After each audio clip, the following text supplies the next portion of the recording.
I won't do any flips or anything fancy. No worries. All right, everyone back here? Everyone back here? Yeah, okay. All right, so this is a UV vis spectrophotometer. It is a double beam instrument, which means that it's shooting a single UV or vis beam, but then it's splitting that beam so that we've got a measurement of the sample and also a measurement of our background all at the same time.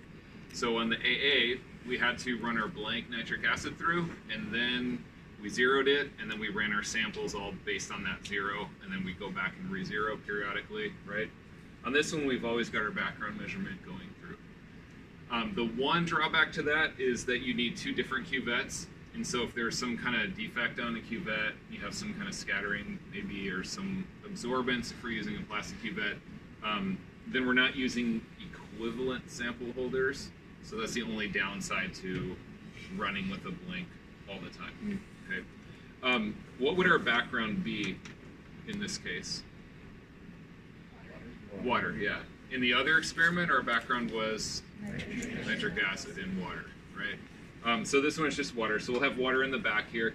So you can just put the water in back there and leave it all the time. So whatever water you use, if you use tap water, you've got to use tap water in the back. If you use DI water, you should use DI water in the back. But just put your cuvette in there and make sure that it stays in there through all of your measurements.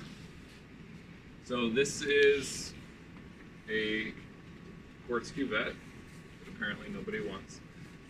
It's got frosty windows here. So obviously light's going to scatter as soon as it hits that. So we're not going to shoot the beam through that, right? We're going to shoot it through the clear side here, okay? The beam is coming through from this way, through like that, okay? So we want to make sure that if I'm looking directly at the instrument, the frosted sides are looking at me, and the clear sides are going to be looking at the beam passing through, right? It just kind of sets all the way down in there. Go. You don't really need the cap on it if you don't want to, and it should be about this much filled is about good. About 2/3 or so filled is sufficient. It doesn't need to be all the way at the top. The beam is coming through right about where it says DEK on there, or whatever it says, DEC. That's about where the beam is coming through. Okay, so that's the setup here.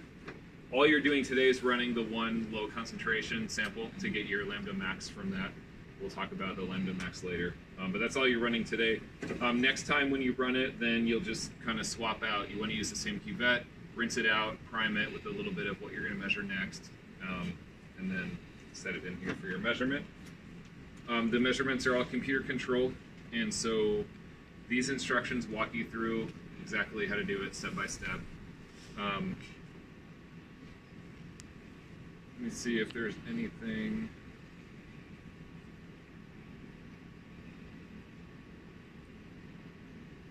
Okay, yeah, so this is good.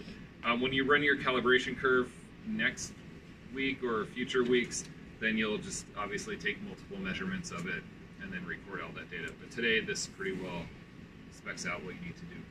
So this is one of the UV vis instruments. There's another one in the other room over there. So if you see that door that's open past that computer, to the left there's another instrument. Looks a little different, but you'll see the software looks exactly the same. And so operating it is exactly the same as operating this one. Okay, so it doesn't matter which one you use. All right, any questions about this? All right, yeah, go ahead. What was the one measurement we're taking today? I think it's the 0.005. It says it in the manual. It'll say which one, yeah. Any other questions? Okay, when you get stuck, let me know. Well, first read this. Read this the whole time. And then when you get stuck and you can't figure it out, let me know. All right? Okay.